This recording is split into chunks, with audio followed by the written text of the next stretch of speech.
po ba kahapon, actually noong nakaraang araw pala, may nasabi po etong si Marcoleta mga kababayan na hindi po nagustuhan ng mga kababayan po nating Pilipino, especially yung nakatira mga kababayan sa Pag-asa Island at sa May Kalayaan Island, na kung saan ang dating kasi sa kanila parang ipinasusuko na ni Senator Dante Marcoleta yung mga teritoryo po natin dyan, which is etong Pag-asa Island at etong Kalayaan Island. So ngayon mga kababayan, pakinggan po natin etong sinabi ni Senator Dante Marcoleta dito po sa ipinost mga kababayan na video ni Senator Ping Lacson. So ito, i-play muna natin mga kababayan.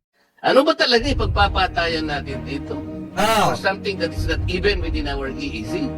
Ang gawin natin po para madali, i-give up natin yung KIG. I-give up mga kababayan yung KIG, yung Kalayaan Island, at yung Pag-asa Island. Yun na tayong tinutukoy dito. Anyway, tuloy pa natin. Ang nag-govern pa rin yung international law. So atin yung Kalayaan Island Group. We call now on Captain Jess B. Pilar, Philippine Navy, the most senior among the officers now under consideration. Grabe yung pagiging pro-China mga kababayan, ano? Tapos biglang cambio. Sinasabi na wag daw ipamigay. Para mo na rin sinabing ipamigay Pag sinabi mong i-give up, ibig sabihin yan, hayaan na lang. At pag hinayaan natin yan, at hindi na natin ginampanan yung pagsakop sa sarili nating teritoryo at binitawan natin yan, natural mapapapunta yan doon sa bansa na nag-i-interest dyan po sa island na yan. Diba mga kababayan, mapapapunta yan sa China. Yun na rin yun. Anyway, tuloy pa natin. Meron po tayong mga isla na occupied natin ngayon. Ito yung Kalayaan Island Group. Ngunit, they are way beyond our EEC. Wala doon sa limit ng ating exclusive economic zone. Being a member of the armed forces, our sees our rights and our future, and we just stick to what is legally ours, what is stated in our laws. I'd like to congratulate you for responding very well to the questions of the Honorable Marcoleta. Sa batas, kung sino una nakadiscover at nag-occupy, yun ang inasyon na may mag-ari, di ba? Tama! Yung Spratlys Island, si Tomas Cloma yung nakadiscover nito. Tinurn over na ni Tomas Cloma yung ownership sa Philippine government. This was formalized by way of a presidential decree, PD 5096. Ang nag-govern pa rin yung international law. Panahon pa ito mga kababayan ni former President Ferdinand Marcos Sr. Kasi sabi dito, freedom land or colonia effectively ended in 1978 when Ferdinand Marcos Sr. released a decree formally incorporating a large section of the micronation claimed territory as part of Palawan. The municipality of Kalayaan was established. Yan yung nakalagay dito mga kababayan, panahon pa ng tatay ni PBBM. Diba? Tapos sasabihin lamang ni Senator Dante Marcoleta na porket hindi kasama dun sa 200 exclusive economic zone mga kababayan, hindi na daw atin kaya dapat nating i-give up. Hindi naman pwedeng ganon. Kasi ang usapan dyan kung sino ang unang nakatuklas, kanya po yun. Ngayon mga kababayan, since etong isang Pilipino mga kababayan, pakitama na lamang po ako kung ako po ay mali, ang isa sa mga nakatuklas at isinurrender sa Pilipinas, yun po ay nangangahulugan na atin na. Lalo na at nung panahon ni former President Ferdinand Marcos Sr., naglabas na po ng batas na kung saan nagpapatunay na ino-occupy natin yan. Kasi nga, atin po yan mga kababayan. Anyway, tuloy pa natin. So atin yung Kalayaan Island Group. And Pag-asa Island is a barangay of the Kalayaan Island Group Municipality. This is the only inhabited barangay. Hindi ka Saka take note nasa 400 Pilipino yung nakatira dyan. Kalayaan Island Group. And it is ours.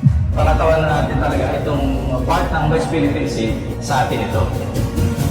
Ayan sino nga yung nakatuklas? Wait lang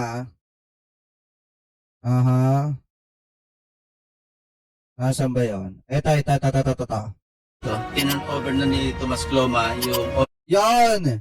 Diba dahil nga ang una nakatuklas niyan mga kababayan, si Tomas Cloma, and then itinun over niya sa Pilipinas mga kababayan, ito pong Kalayaan Island. And then nung panahon ng tatay ni PBBM, naglabas po ng batas na kung saan talagang ino-occupy natin yung island na yan, yung teritoryo na yan. Ano po, so ngayon, mga kababayan, hindi ko po maintindihan dito kay Senator Dante Marcoleta kung bakit niya nasasabi yung mga bagay na yan. Kasi doon pa lang sa issue ng pagiging pro-China niya, talagang sobra-sobra na mga kababayan. Pati pa naman, yung lantaran na paglalantad ng kanyang kulay, abay ginagawa po niya.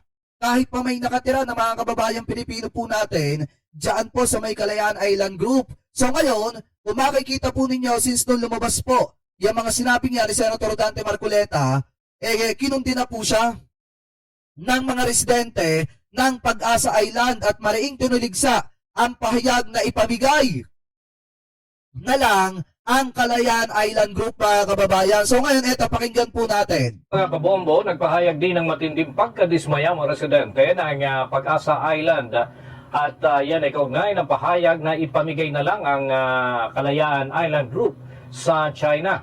Para sa kanila, malinaw na teritoryo ng Pilipinas sa mga Pero sinasabi mga kababayan ni Senator Dante Marcoleta, to be clear, gusto lang natin maging patas dito. Sinasabi ni Senator Dante Marcoleta na wala daw po siyang sinabing ipamigay.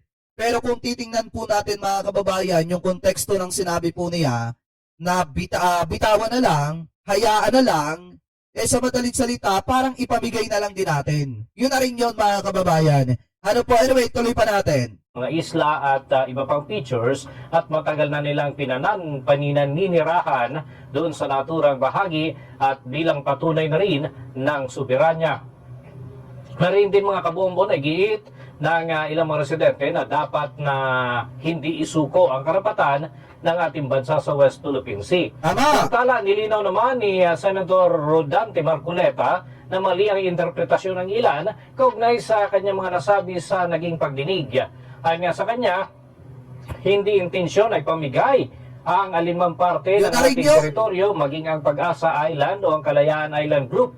Paliwanag niya, ang kanyang naging pahayag ay bahagi ng katanungan ukol sa estratehiya ng bansa sa pagdinig at pagtindig laban sa China. Tinyatama ng para Ma'am Biyabeng, may galap shoutout Malacanang na hindi kailanman isusuko ng pamahalaan ang kahit 1 pulgada ng teritoryo ng ating bansa. Nanindigan pa mga kabombo ang Department of Foreign Affairs na sakop ng soberanya ng bansa ang Pag-asa Island at Kalayaan Island Group. At kaugnay ho niyan, ating balikan ang naging pagdinig ng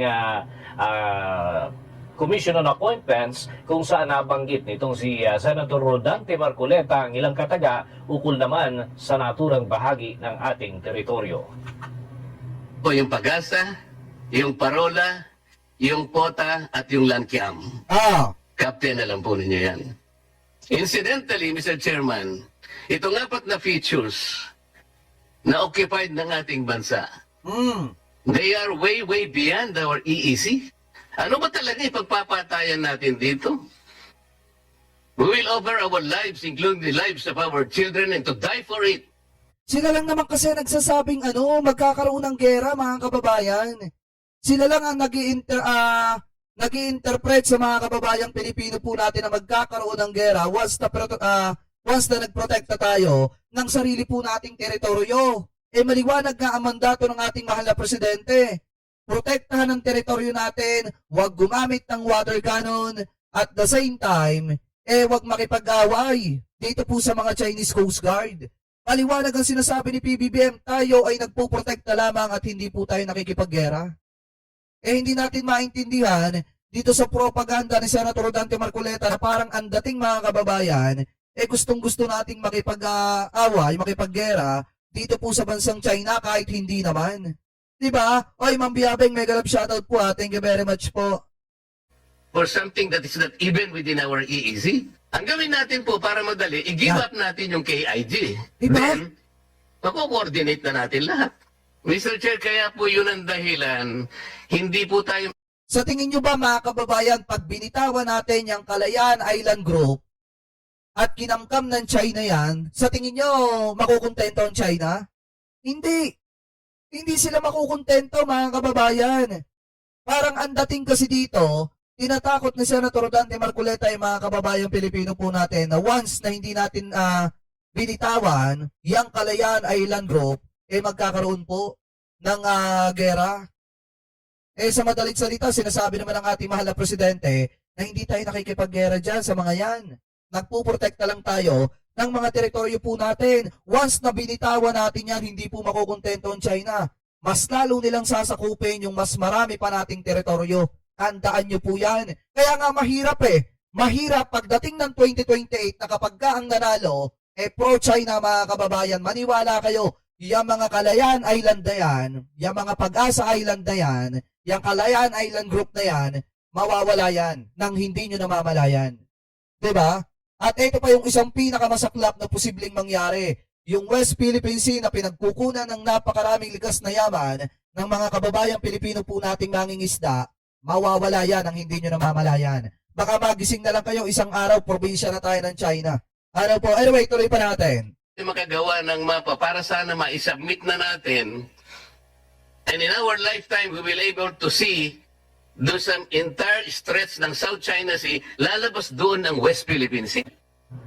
Lagi yan mga kabombo, mga Castor Nation, ang naging pahayag ni Senator Rodante Marcoleta sa naging pagdinig ng Commission on Appointments kung saan ay nakasalang Yan na ang rin ilang mga yun. opisyal ng Armed Forces of the Philippines. For the most trusted Diba mga kababayan? Tapos alam niyo yung pinakamatindi pa dyan, pagkatapos nung ama, yung anak naman ang sumunod. Ano yung sabi nung anak mga kababayan? Eto anong sabi ni Congressman Paulo Marcoleta? Basta Paulo talaga, hindi ko nilalahat Alam niyo na yun. Sabi po dito mga kababayan sa Abante, una sa balita.